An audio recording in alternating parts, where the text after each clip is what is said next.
It just became our way of life. We would swap places and take it in turns to do things, and we were very careful. Whoever had been out that day would come back and write a detailed diary so that we were on the same page.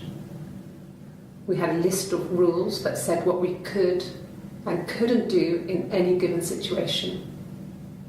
It was exhaustive. We lived a second life through those rules. Rules for things that could only ever happen inside our imaginations.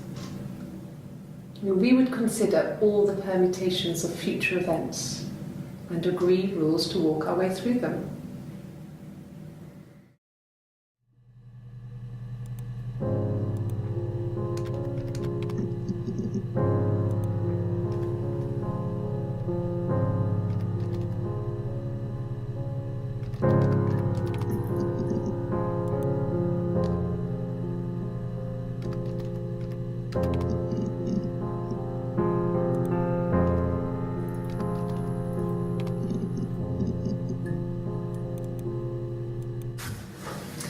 When we weren't together, we'd send secret messages by tapping out a code that we'd learned from a book, the knock code, something prisoners of war would use. We'd tap them out on radiator pipes or the attic floor.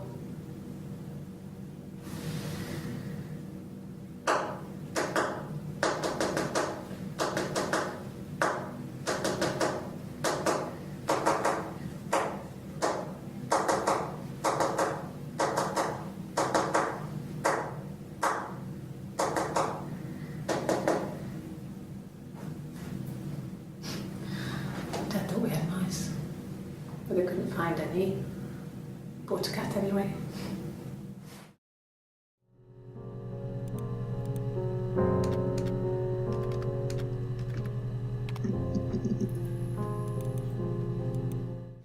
Okay.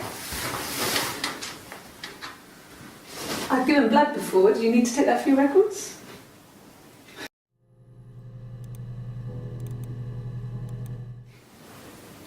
Nothing like this has ever happened to me before. The blood. It's probably the worst thing that's ever happened to me.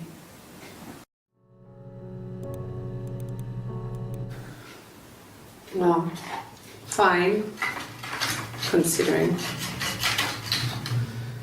I got back into the house today, and that was weird, knowing your people have been there through my things. It's like I've been burgled. I mean, worse, obviously. I don't know. I haven't lived in the cellar yet. They sent a cleaner in. As good as new, he said. But they had to throw some stuff out. Couldn't get the blood out. And I'm still waiting to hear from the coroner so we can get a date set for the funeral. It's going to be a cremation. So,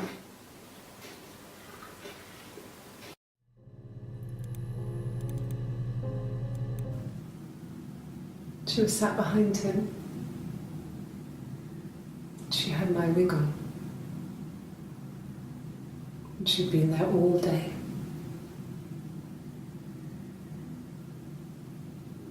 And she had blood on her.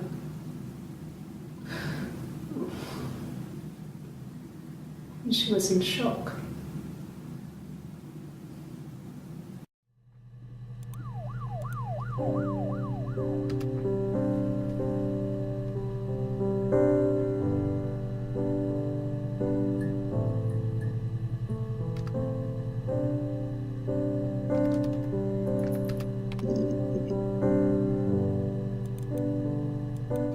Good, happy.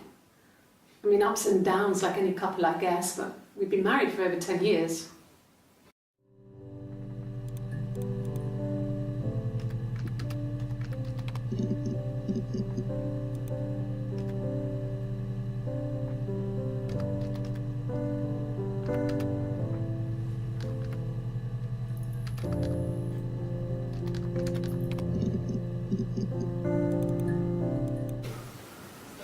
I wasn't in the house all of Friday night.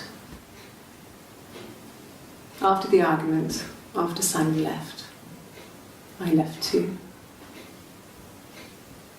I was upset and I wanted to get away.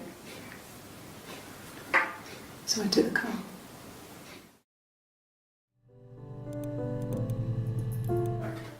I didn't. I slept in the car. I left about 9 that night.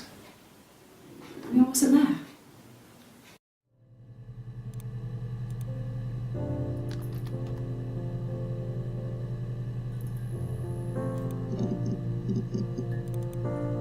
So I got in the car and I drove. I just kept driving north. Just kept going, just wanted to get as far away as I could.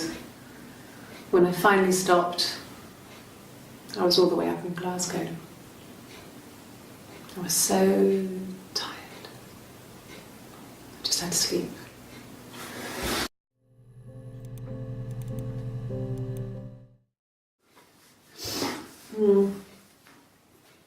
I left the next day, Saturday. I slept for a few hours in the car. And when I woke up, I came straight back. Simon wasn't returning my calls and I wanted to try and make up. I got back to the house and Simon wasn't there. And I... Is there a bin?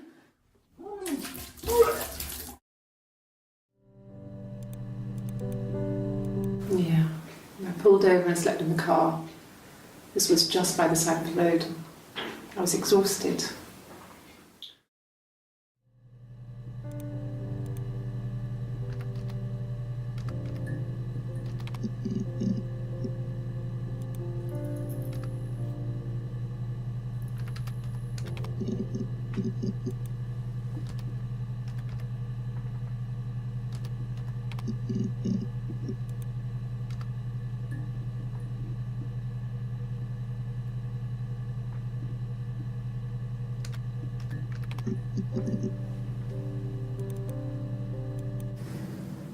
If one of us got hurt, the other one would have to be hurt too.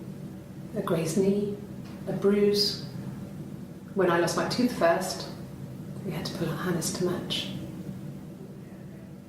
Once, I slept with a boy who was seeing another girl.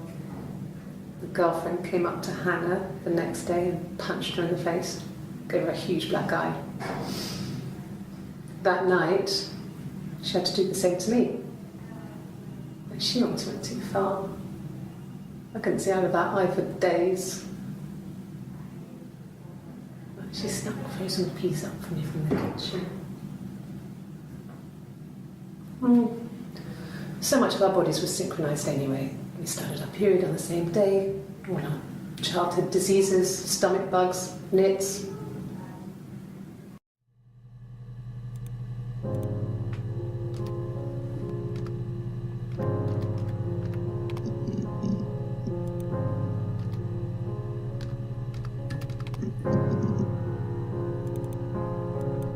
Suicide? No. I mean, he would never do anything like that. He is not the kind of person to do anything like that. I mean, to hurt himself? No.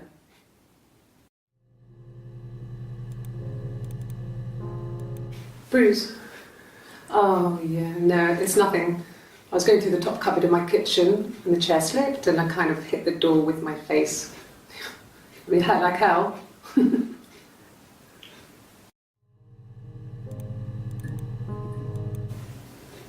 I mean, I don't know. Something must have happened to him on his way home.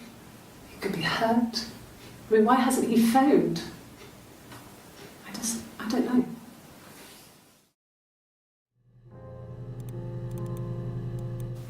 Hurt someone?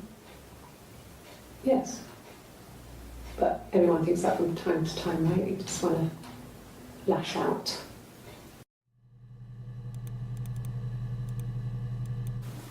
They said it was food poisoning. There was something in the food they ate. My dad liked to pick mushrooms, grow them too.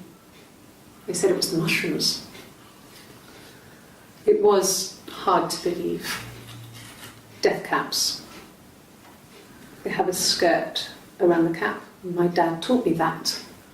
But, I mean, the police had no reason to think it was suspicious. They lived alone. And no one had any reason to hurt them.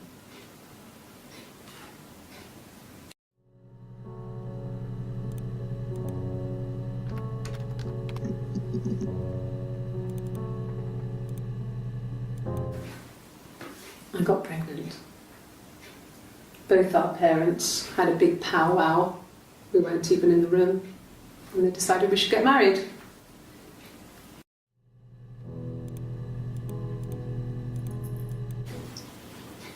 Okay, you got me.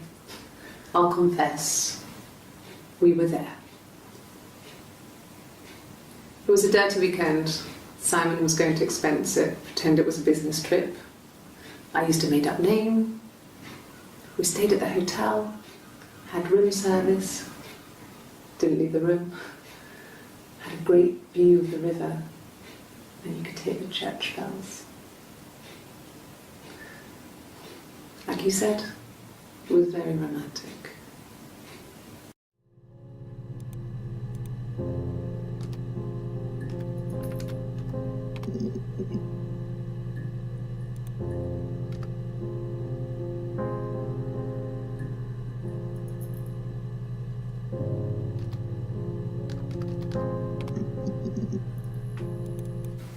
From when I woke up. Okay. I woke up, Simon was already up, and he made me birthday breakfast of eggs Benedict. We both had to go to work, so we saved presents till later. I got to work, had some birthday cake, children sang me happy birthday, then I came home. The birthday meal was a takeaway, and Simon gave me his present, which I didn't mind.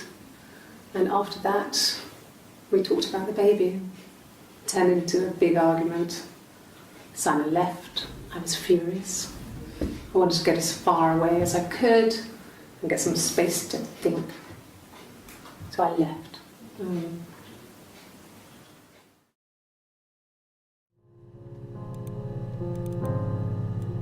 Yeah. They'd gone to bed feeling ill, thinking it was flu or something. The neighbour called me, I had to use my key to let them in. We found them dead in their bed. And they'd been there for days. No one had noticed. Just awful. It was so soon after my miscarriage. The worst year of my life. I'd been so happy to get married, and after that it was just like, fuck.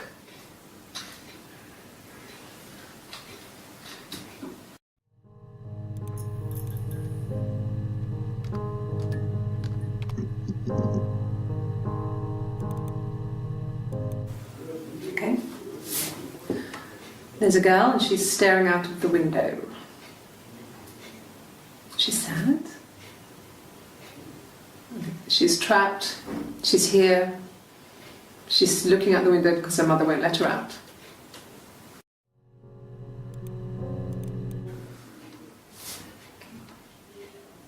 Well, she has a knife. She's been cooking, I guess. She's been cooking him his favourite meal. She's his wife. And he's asleep and she doesn't want to wake him because he's ill.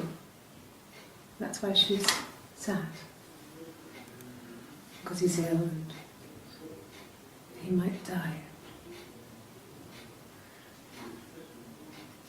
It's kind of a sad story, so I'm not sure how it ends.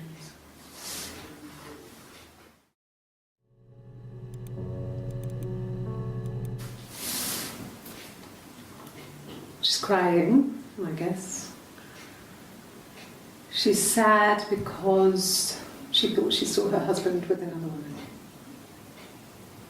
But it's okay, because she finds out it wasn't her husband, it was his brother. And so it's fine.